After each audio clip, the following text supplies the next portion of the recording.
Ooh. Joey, you know what we did forget?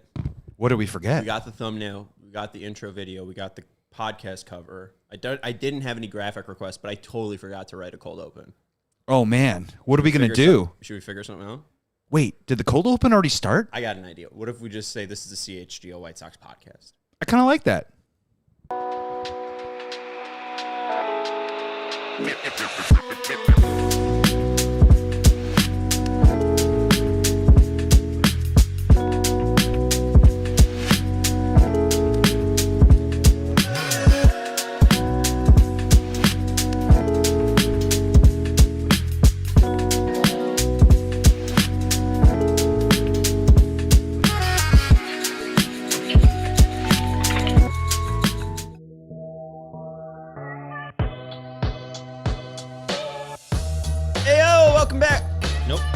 CHGO White Sox podcast presented to you by Bet365. Whatever the moment, it's never ordinary with our friends over at Bet365. Sign up using code CHGO365. When you bet your first bet of $5 or more, you get $200 in bonus bets, whether that bet of $5 wins or loses. It's a good deal. Go sign up with our friends over at Bet365. Today is a very, very important day. I went to Michigan, and I got some show and tell stuff that's behind me. Okay, we're going to name a friend today. All right, if you saw my post on Twitter, you would see that I'm taking name suggestions for a certain thing. We will name a certain thing today on the show in the back half. All right, it is an off-season show, so this is an off-season topic. This isn't exactly a White Sox topic, so we'll save it to the end. Then we'll talk pretty much for the first 40 minutes about how Chris Getz, Will Venable can build or at least improve this team in 2026. Baseball tossed. I hate to break it to you. First person in the chat hanging out with us, hit that thumbs up button if you haven't already. Make sure you're subscribing. Baseball Toss saying, Pete Alonso, come on down.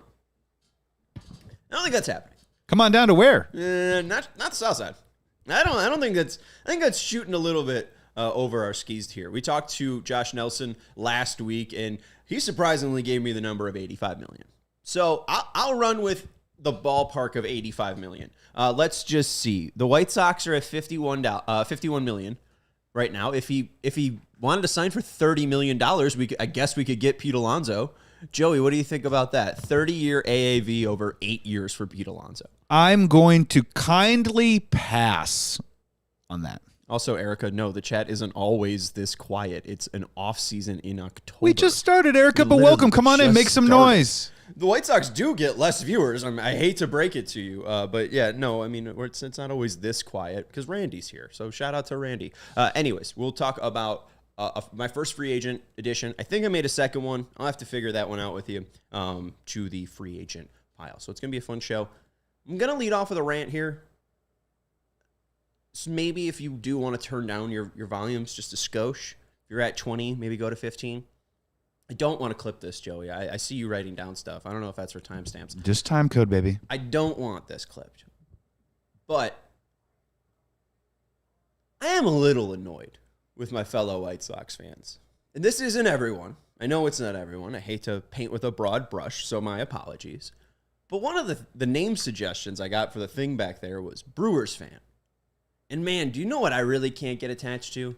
I can get attached to a lot of things. Sell the team? Sure, I'm fine with that. Let's go, right? If you want Miguel Vargas to fatten up to 250 pounds and be a first baseman, I'm all for it. Let's talk about it.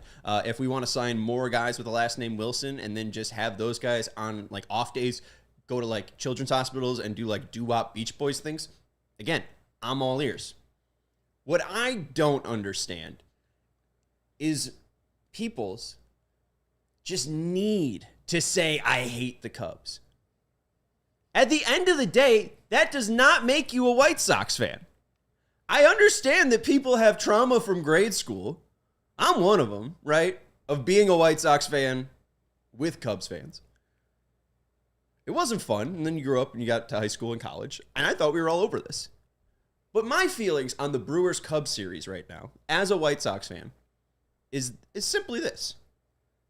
If American Family Insurance Field fell into a sinkhole tonight, I wouldn't care.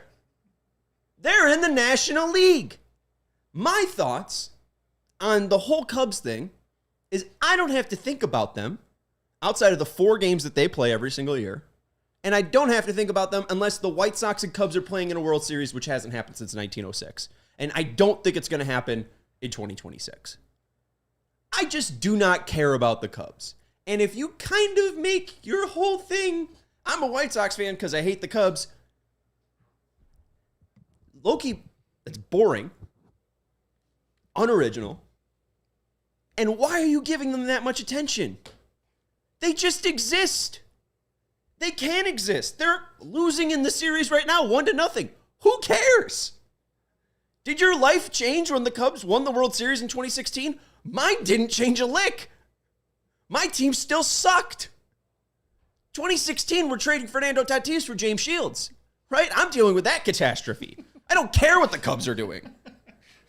Like, you're telling me you care about baseball when I haven't seen some of these people tweet, like, all throughout the 2025 season? You care about the Cubs in the postseason, but you don't know that Omar Narvaez was on the Sox in 2025? That's not a shot at Jordan Lazowski, who did forget Omar Narvaez in his Name the Sox quiz. People forget it. I know that guy's watching. I know that guy doesn't care about the Cubs. But there are people out there that care. Like even Jaden Fausk. Shout out to him. Second round pick from Naz. I loved having Coach Lee Milano on there. And I asked Lee, Coach, like, hey, do your kids care about Cubs Sox anymore? And he's like, no, it's mainly about, players. Like, oh, I really like this player. It doesn't matter what team he plays for. It's about a player. I like Ronald Acuna Jr. because he's fun. Apparently, the one kid that cares about it on his team is Jaden Fausk, who was telling Chuck Garfien, I hate the Cubs. I don't need that energy. Love the White Sox more than you hate the Cubs. I cannot process. The White Sox have like 2-3 wins over the past 2 years against the Royals. Like, we can't figure out the American League Central. I don't need to think about a completely different league, different teams that I barely see. And Milwaukee is a shame. You're going to pick to root over the Cubs, over the Milwaukee Brewers. Is it Peter Anastasio? Who's the owner? Mark Anastasio? Anastasio, yeah. That guy, the year after 2020, what was he doing? He was going out to the media saying, it's really tough for baseball teams to make a profit. And while he's had a very successful baseball team and they've done a great job with his analytics, cry me a river. You're a baseball owner. Your stadium is sold out and has been sold out pretty much every single game since 2002. If you can't make money, you're a bad businessman, Mark Anastasio. Like, none of these are like teams you'll want to root for. I would even have more respect if you rooted for the Dodgers. At least you are rooting for the Death Star. Don't root for teams that like want to be the Death Star on a budget. I just care about the White Sox. I'll watch some playoff baseball. I'm mostly watching CUSA on Tuesday nights. I won't lie. On Tuesday and Thursday, I'm tuned into weekend CUSA football. I do not care what the Cubs are doing. Even if they make it to the World Series, I don't care. I don't care. It doesn't change my life as a White Sox fan because it doesn't matter. There's a part about it. I had some interactions this weekend too. And I wanted to honestly ask, like, why? Why do you feel the way that you do? Because everyone has a different reason, right? Like, if you're a White Sox fan, maybe you're rooting against the Cubs because you love the White Sox and you love the North Side, South Side thing. I heard a lot of this weekend, my father or my aunt or my uncle or the generation before me told me specifically to root against the Cubs and hate the Cubs. And let's just keep it a buck. Most of our elders are dumb. Most of our elders... Do they ever get it right? No. I mean, they did a lot to set us up with this life, right? But we did the Jerry Reinsdorf, is he older than certain things? I'm pretty sure Jerry Reinsdorf's older than traffic signs, right? Like, there's been a lot that we've figured out over the past 100 years since the White Sox, or 120 years since the White Sox and Cubs took on each other in the World Series. Right. We are far past an intercity rivalry. Right, and if we even go back to that generation in the 90s, guess who the White Sox fans hated perhaps the most? The Milwaukee Brewers. In the American same right. Central, like whatever it was called at the time, in the same actual division. Was it called the American League Central? I think it was still the Central, right. We absolutely hated them. That was absolutely brutal. When Jose Valentin actually came over, we felt like we actually stole something away from one of our rivals. So you're telling me that now, like, it's okay to root for the Minnesota Twins? It's okay to root for the Cleveland Guardians, the Kansas City Royals, the Detroit Tigers? And furthermore, my only general thought on all of this is that if you want to root for the White Sox and not root for anyone else and root against other teams, that's fine, even if it's a Chicago team. But guess what?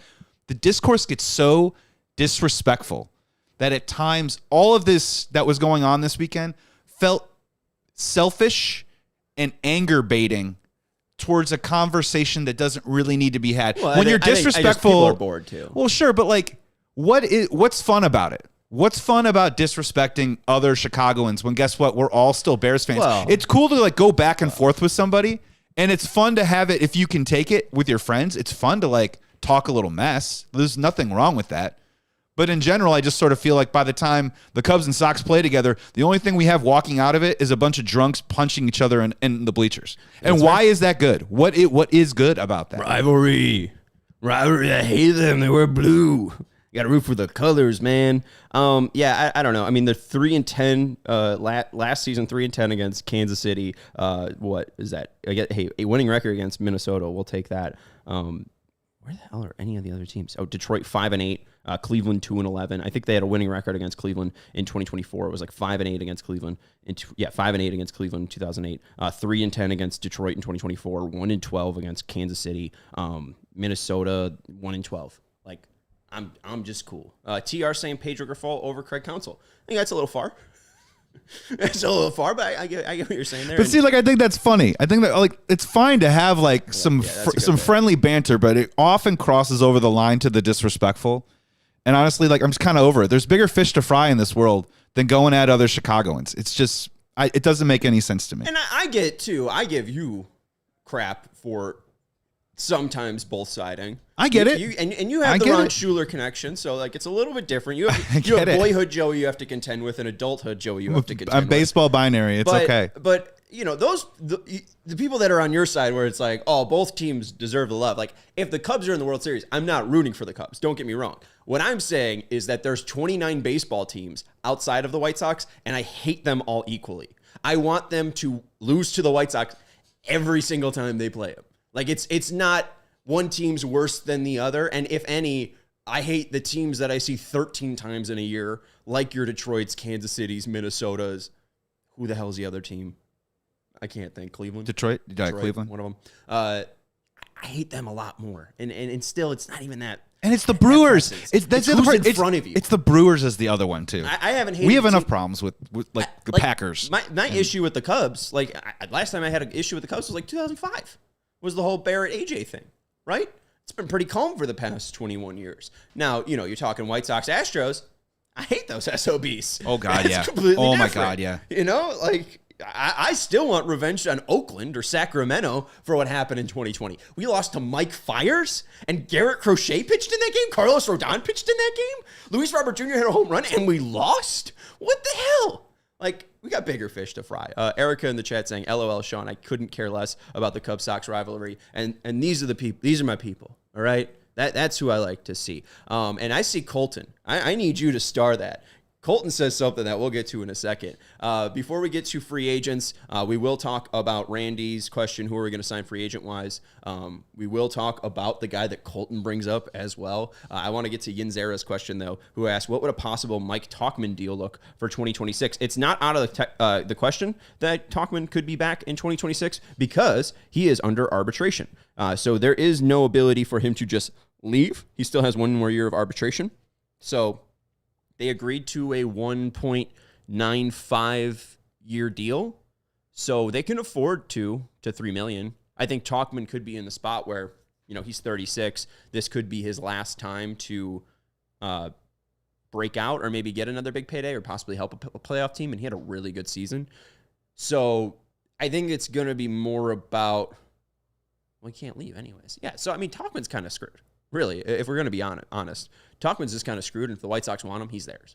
So I could see definitely an increase because he had a decent year, did have a little bit of injuries. We obviously know the notable play in Cleveland where he came up lame trying to score the tying run. But I could see it just being a 1 year non-arbitrated deal. I think that they would likely agree to a deal outside of arbitration, but like 1.25 or sorry, 1 year, 2.5 million or 1 year, 2.75 million. Like, I'm fine with that. GDM 17. Now it's now and forever F the Cubs. Okay. Like, again, where are we as a franchise to say F any team? We can't beat any team. I think the Cubs were 1-5 against the Sox, or 5-1 against the Sox last year or this year against the Cubs. Yeah, Sox were 1-5 in 2025, and then 2024, the Cubs were 4-0. I'm good. Not really in a spot where we could be throwing bricks from this glass house. Okay. We have to just kind of push through and figure out our crap before we could start saying F other teams. Because we suck. We're just going to be honest. But yeah, Yanzera, I do think that Tauchman is likely to come back in 2026. We'll talk about Tauchman. We'll talk about a pitching free agent, and we'll talk about a hitting free agent after the break here on the CHGO White Sox podcast presented by Bet365. We want to let you know about our friends over at Bet365. It's NFL and college football season, and Bet365 is the app to bet on. With Bet365's early payout offer, you're a winner if your team goes up by 17 points with an instant payout on straight bets and parlay selections. So again, download the app, use code CHGO365 when you sign up. Also, Monday Night Football's on. The Kansas City team is taking on the Jacksonville team. You get a 50% Super Profit Boost token on same game parlays. So go check out our friends over at Bet365 and expand your winnings on every night there is football, whether it's a Tuesday Cusin action or Monday Night Football. Must be 21 plus. If you or somebody who has a gambling problem, crisis counseling and referral services can be accessed by calling 1-800-GAMBLER. In-app only. Use code CHGO365 when you sign up. Bet $5. If that bet wins or loses, you get $200 in bonus bets to bet on whatever. Go check out our friends over at Bet365. We also want to let you know about our friends over at RC Cola. I would show off my RC Cola right now, but I already drank it, and it would be empty. Shout out to our friends over at RC Cola. The world has gone soft, but your drinks don't have to go soft. Soda used to have kick. Now it's all about pretty colors and easy fizz. Not with RC Cola. RC Cola is not a soft drink. Just damn good cola. It's pop over here, but you get the point. It's original cola that doesn't fold under pressure. It's an OG cola in a world of spineless soft drinks. No trends, no gimmicks, no glow-ups. RC hasn't changed the stripe since 1905 because it didn't need to. I love the zero sugar variety. Do yourself a favor. Hello. Just accidentally, doing copywriting here. Grab yourself some RC at your local store. Stock up for all your back-to-school celebrations. Just watching the game, just trying RC. RC is the move for whatever you're doing. Welcome back to the CHGO White Sox podcast. Appreciate everyone hanging out with us. Ryan jumping into the chat as well. We got Randy hanging out with us. We'll get to Colton's question in a second. Make sure you hit that thumbs up button and you're subscribing to the CHGO Sports YouTube channel. Ryan in the chat saying, we talking bets on how many sugar-free RC Cola Sean drinks a day. Joey, do you want to set the line? Because I think you have some inside knowledge. Okay, are we talking about ounces? Or are we talking, cans. We're talking cans, right? Yeah, I'm usually drinking cans. I'm going to set the over-under at 3.5. Here in the office? Just through the course of the day. Or maybe just in a 24-hour span. Way over 3.5. Oh, wow. Holy cow. I'm drinking 2 here, and I don't think I've been here for an hour. That easy money? Yeah. Oh, yeah, that's easy money. Wait, 5.5? Yeah. 5.5? I'd probably kill half a case of zero sugar pop a day. I should have spotted this. I'm super healthy. I should have spotted the RC Cola by a touchdown. Is that what you're probably getting at? I mean, I used to, before we had the sponsorship, would bring in 32 fluid ounces of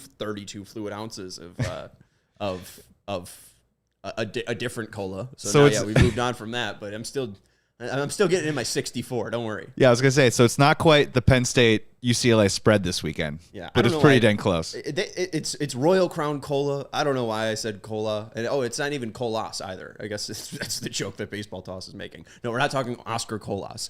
Anyways, let's get into why you're here. The White Sox offseason project plan from 2025 to 2026. This offseason, how can the White Sox build up on this team? Chris Getz, Will Venable, Ryan Fuller, Brian Bannister, all of the pitching coaches that they will be bringing in this offseason. How do they build the best team with the money they do have? Josh Nelson was on our program last week. He mentioned that he could see the budget around $85 million. I think that's a little optimistic. I don't want to say no because I honestly thought he'd have more of a pessimistic answer. So hearing 85, I'll take. I'm not including Noah Schultz and Braden Montgomery on this Randy Parker. He says, I would like to see Noah Schultz and Braden Montgomery. With Schultz suffering his knee injury, doesn't seem too severe. I think I saw somebody who was at a Noah Schultz signing recently, asked him about the knee, and he said he felt fine. I don't know if that's, like the word of God, but it's, it's directly from him, and I don't think it was anything super severe. There was no surgery announced. So I don't think it's impossible that Schultz could make the opening day rotation, but I wouldn't be surprised if he at least started a month in AAA. Braden is tough because I think that they'll want to see him at least try AAA. I'm also not against it because Cam Smith, who was taken, I think, 6 picks later than him in the same draft, also played at Florida State. Montgomery was at Texas A&M, but, both SEC, well, not one SEC school. One's an SEC school, one's an ACC school. I think that they have enough of the same makeup to possibly make that work. Cam Smith wasn't great, but he wasn't terrible for the Astros, and the Astros were in a completely different spot than the White Sox. They were in it until September.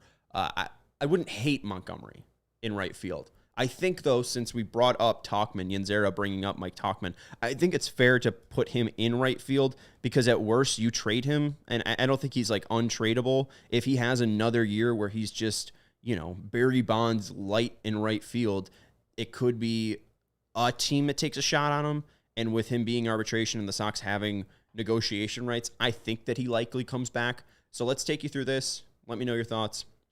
I have Edgar Caro as the catcher.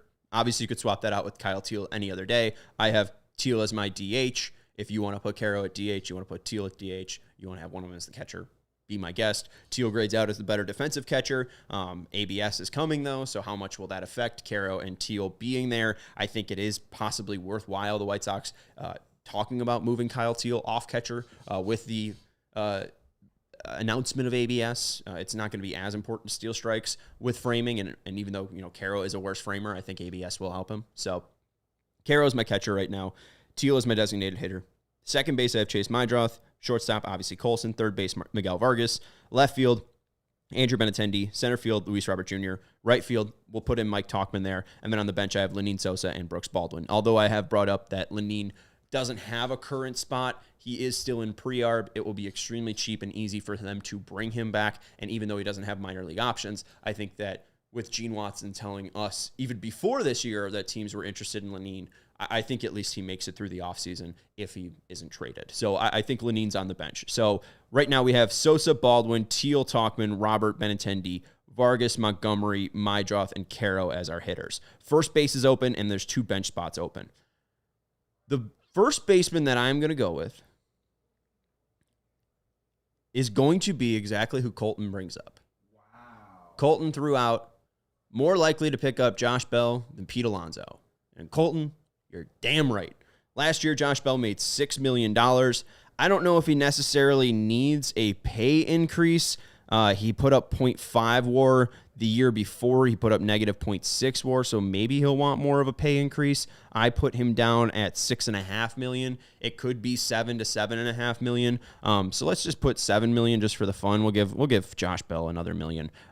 Right now, I think it's a 1-year, $7 million deal. I think that's what he just did. And what I really like about Josh Bell, it's not his defensive abilities. Those are pretty horrific. He had a range of -4 over at first base. Didn't play a ton of first base. Was mainly the Washington Nationals DH. But let's give it a shot.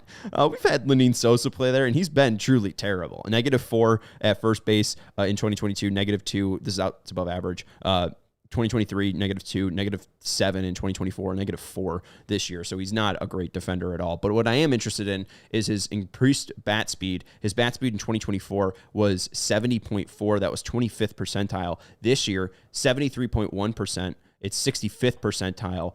He has a really great K rate, really great walk rate. He has increased his walk rate, lowered his K rate. The power hasn't really increased, but he squares up the ball a decent amount. I think he's a smart hitter. And 2,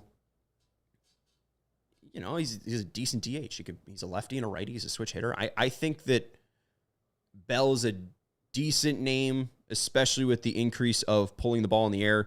You look at air, which is fly balls, plus line drives, plus pop-ups, just him hitting the ball in the air, 54% this year, and that's why you did see an increase in power. He hasn't been over 40 or 54 since 2019, and he's never been over 51 outside of 2023. So he's only been over 51% 3 times in 2019, 2023, and 2025. That's the guys, or that's the player that typically Ryan Fuller is looking for. Good contact, good bat speed, and can have pop. So I'm going to go with Josh Bell at first base. I'm fine with baseball toss bringing up. I'm okay. I'll pass Vargas at first base and sign a third baseman. I think that Vargas is probably worth giving a shot at third base. I know that he technically didn't grade out well, but part of his third base journey this year was playing first base. I think I could see him take a little bit more time at third base, and I just don't think that there's a name out there on the third baseman market that I think the White Sox will sign. Alex Bregman announced that he would be opting out of his year, his player option for the Red Sox. They're not signing Bregman, right? Eugenio Suarez, I don't think will be cheap for the White Sox. I think that that's likely over their asking price. He'll probably make around $20 million. Max Muncy has a club option. I don't think the Dodgers let him go. The Dodgers built Max Muncy. I think Max Muncy likely just wants to stay in a place where he can win. They figure out ways to keep guys like that around. World Series. They keep bringing back like guys like Kiki Hernandez and all that stuff. Then there's Gio Urshela. What a fella. Gio Urshela. Josh Rojas, John Birdie, Yohan Moncada, and Luis Urias. Yeah. So if you want me to bring up Yohan Moncada, okay, there we go. Baseball toss says bring back Moncada. We bring back Moncada. I don't think that that's going to be what the Sox do. And also, if we're betting on guys with injuries, Bell gets injured less often. So I think you're likely to see 100 games from Bell over Moncada. There just isn't a third baseman that I want to see with the Sox. You know, maybe Trevor Story opts out and you put him at third base. Like, there isn't really anything that I feel great about. So I'm going to go with Josh Bell at first base. Maybe it's not going to be everyone's favorite plan, but also this is the 2026 White Sox that are supposed to win around like 72 games.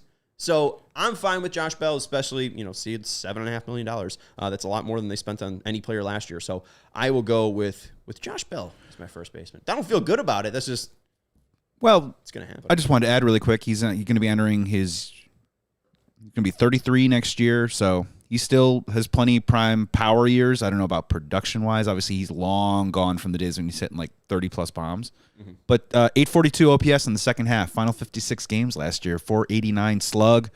11 home runs. You can't tell me the White Sox don't need a little bit more pop. No, especially from that position.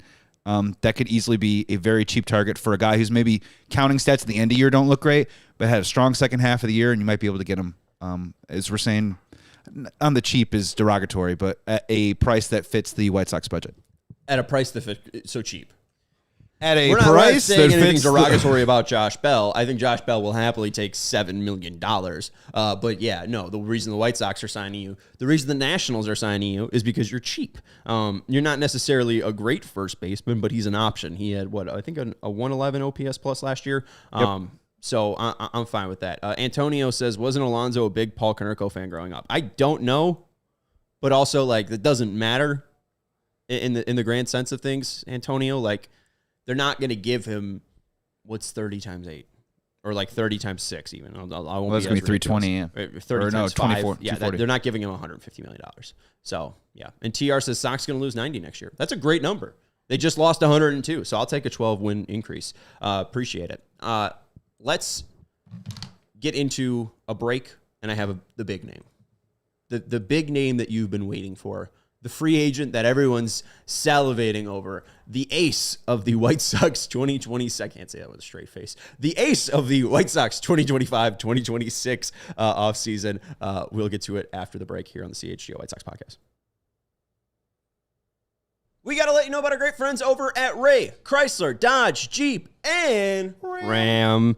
Our friends over at Ray, Chrysler, Dodge, Jeep, and Ram are giving you a chance to score a great deal at the Drive Into Fall event. Head to Ray CDJR on Route 12 to choose from their huge selection of new Chrysler, Dodge, Jeep, and Ram vehicles. Right now, get up to $15,000 off MSRP or get 0% financing for 72 months on 2025 models. Plus, you could shop over 125 vehicles priced under $20,000 with a friendly team of brand experts. The team at Ray CDJR is here to help you during each step of your car shopping journey. And since they prioritize affordability, you know when you walk in, the price you see is the price you get with Ray's Price Promise. If you see a price online, that's the price you'll get in store. No haggles, no add-ons, no back and forth. It's just the price of the car. And then you pay for the price of the car if you want the car. Boom. For more information, visit Ray CDJR today on Route 12 in Fox Lake or online at raycdjr.com. They've been serving the community since 1963. We also want to let you know about our friends over at Eye on the Ball. This company was started by 2 CHGO diehards. How cool is that? And if you are a coach, listen up. If you're looking for more athletes to train, Eye on the Ball is where you need to be. It's simple. Just create your profile, upload your background check, and boom, you're in. New promo for coaches. You get first 6 months free. Then it's just $50 a month or $500 for the whole year. And athletes of all ages and all sports can find you directly. And the best part is Eye on the Ball doesn't mess with your schedule, your payments, or your business. You're in full control. They are just connecting you with the athletes that are already out there looking for you. And if your kid is an athlete, you can also sign up for completely free. There is no charge for athletes over at eyeontheball.net. If you're ready to grow your coaching business or help the athlete in your life, go check it out at eyeontheball.net. It's eyeontheball.net. Don't wait. The athletes are already out there looking for you. Welcome back to the CHGO White Sox podcast presented by Bet365. Whatever the moment, it's never ordinary with our friends over at Bet365. Appreciate everyone hanging out with us. Months behind saying crochet. I don't know if he meant like the thing you put in a salad or touche.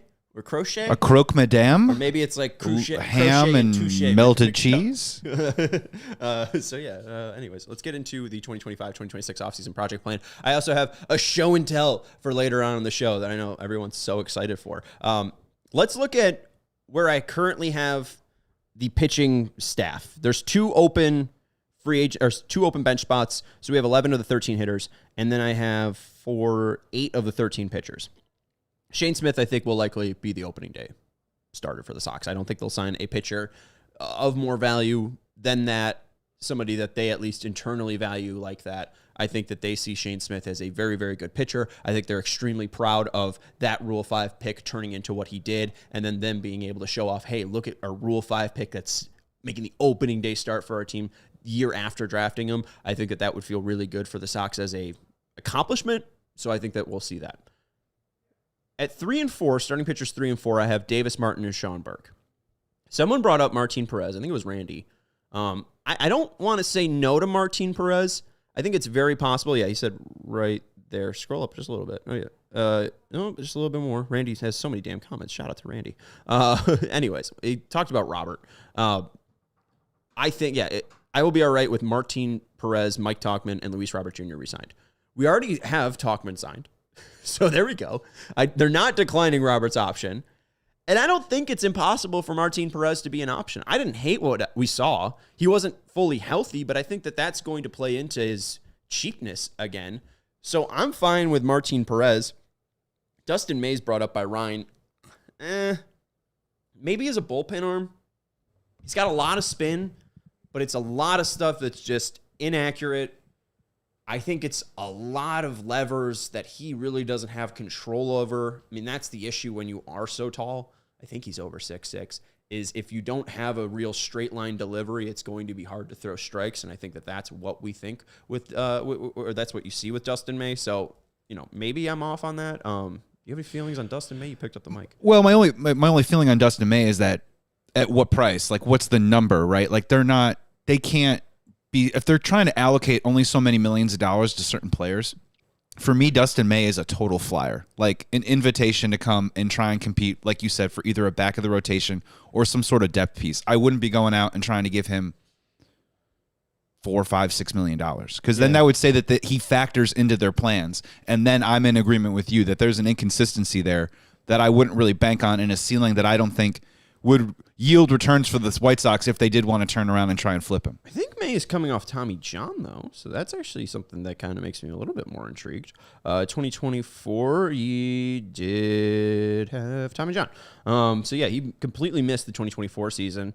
And the one thing that I do like, 2025, about May, 132 and 2/3 innings pitched. You also have, 2019, 106 innings thrown, 2018, 132 innings thrown, 2017, 134 innings thrown. I don't hate Dustin May. I'll have to look at his pitching, or his like StatCast stuff a little bit, but I mean, it usually does take you a year to find true control after having Tommy John. His breaking stuff does have good value, and that's why the Red Sox liked him, because they really like to focus mainly on breaking ball first offerings. So he used his sweeper 39% of the time. He does have a sinker he likes. I don't really like his four-seamer. Well, let me look at his 23 movement. I'm sorry if this is actually kind of threw me off a little bit.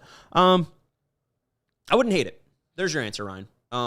He says he's going to look into signing a 1-year prove-it deal. If Months Behind says, can we do better than Perez? I don't hate Dustin May. Baseball Toss bringing up Zach Gallen and even Cease. Those guys are just simply too expensive.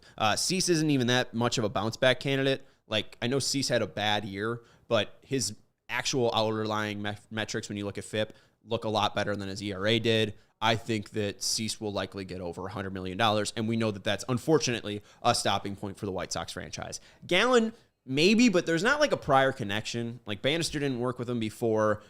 I don't think that they're going to sign like a Diamondbacks pitching coach to be the pitching coach for the Sox. So I don't see a natural connection with the Sox and Gallen. And then also, the Diamondbacks have money, so I wouldn't be surprised if they just bring back Gallen. That'd be the thing with Gallen, is the White Sox would have to pay probably 15 to 20% over the sticker price just to bring him in. And how do you feel about that? Dustin May. That's how I feel about it. Really, I'm way more Dustin interested in Dustin May than I am I guess Gallen or Cease, and not even interested. Like, I'd love to sign Dylan Cease. Don't worry. I had my 2025 MLB The Show franchise with the Rockies, where I signed Kyle Tucker and Dylan Cease. Good in for the you. same offseason, and Good then for we you. won the World Series because of my World Series MVP Eduardo Julien. The thing with Dylan Cease is going to get paid, dude. Like, Yeah. he's only $100 a handful of guys that can punch out over 200 dudes in a season, and he is one of those dudes. He is going to get paid. Hold on, that was the whole point of being like, no, you need to trade for Dylan Cease. You need to trade for Dylan Cease. You need to trade for Dylan Cease, was because he went out there. Why does it say I'm not logged in? I hate StatHead sometimes. I think he's pitched in 32 games every single year since 2021. And I think he easily leads Major League Baseball in that time since that stat and like games started. So I'll find that number. But yeah, I think Cease and Gallen are just a little bit too expensive, where May on a 1-year prove-it deal, that's under $8 million. The guy that I was going to bring out that we haven't gotten to yet, drum roll, please. If it's May and Perez, or one of them, filling out SP5, the guy that I want filling out SP4, the big free agent signing for your Chicago White Sox in 2025, 2026, is not Eric Fetty, but he is from the KBO. He's not a failed Washington National. He's a failed Pittsburgh Pirate. He's 6'6", 31 years old, a former second-round pick of the Milwaukee Brewers back in 2015. Oh, my God, really? We were going with Cody Ponce. You know who I'm talking about? Well, my wife's a Pirates fan. Huh? My wife's a Pirates fan. Oh, okay. Yeah. Cody Ponce. We're going with our guy. I half second thought you were going to say Andrew Heaney, and I almost threw up, and then I said, no, I think he's thinking of Ponce. Not our guy. In 2020, he did make his major league debut. 3.18 ERA. That's in 17 innings. 3 starts in 5 games. Not great, because the next year in 2021, 7 ERA and 38 1/3 innings pitched. And then he completely left Major League Baseball, went overseas to Japan, pitched with Nippon Ham in 2022 and 2023. Wasn't good. 2022, a 3.54 or 3.45 ERA, which is okay. 2023, a 4.08 ERA, not that great. Same Japan League in 2024 with Rakuten, 4.61. So not great, Bob. But then he goes to Hanwha. And I don't speak Korean, so please be light there if I am mispronouncing that. But he goes there. 29 games started this year. 108 2/3 innings pitched. 252 strikeouts. 41 walks. 12.6 K per 9. 2 walk per 9. 0.5 homer per 9. And a .935 whip. You look at his stuff. 96-mile-per-hour fastball that sits up in the zone. And the pitch that he's truly unlocked, and I don't know if it was either in Korea or Japan, is his changeup. His changeup looks similar-ish to like Davis Martin's. It looks like the, I'm forgetting, the Hayden Birdsong changeup, the kick change. It looks like Cody Ponce's developed that. I have been trying to find KBO StatCast data on his pitching and have not been able to find that. But he also offers a slider, curve, and cutter. I believe the curve is pretty nasty. There was one highlight reel that I did see that was just a very, very sharp, down and away breaking ball that was disgusting and I think could be a major league pitch. But the thing that I really like about him, especially with his changeup, is he's platoon neutral. There wasn't really a major difference between right-handers and left-handers going up against him. I know some people, and I even have some reservations on saying Cody Ponce should be this guy because of his struggles in the Japan League. You look at him in the NPB, 4.54 ERA, and that's a better league than the KBO.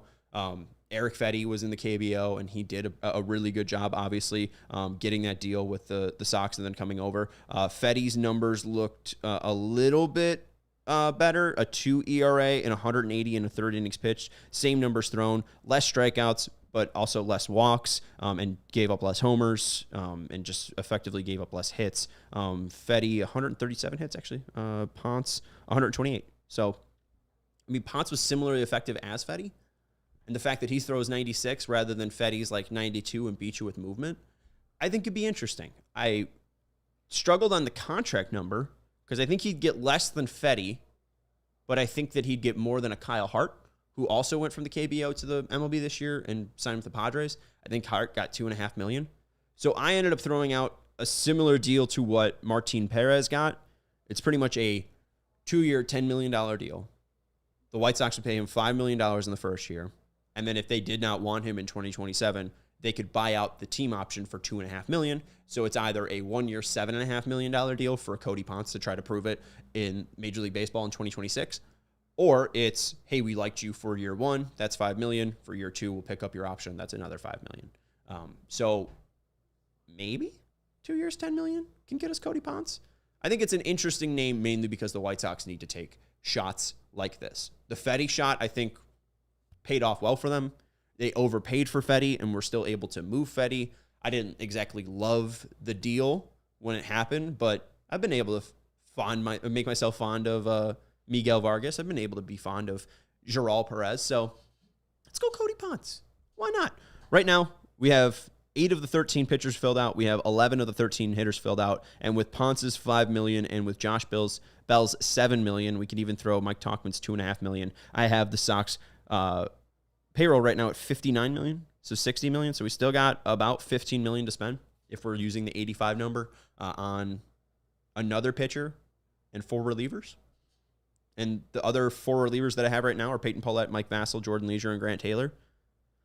I think that this team could easily, lose 90 games next year, which is a positive thing, as long as it's not 100.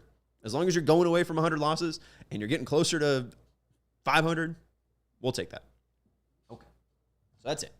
That's the kind of off-season project plan 0.6. We still haven't gotten a full project plan as we haven't finished this out.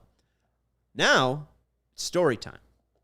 My wife and I, we're stuck in our house on Saturday because our landlord's selling our apartment and we have to, be nice and have open house. So for like 10 to 1, we were just kind of stuck in the house. We really didn't do anything on Saturday. It was just kind of cooped up. So on Sunday, instead of being cooped up, we were like, let's go for a drive.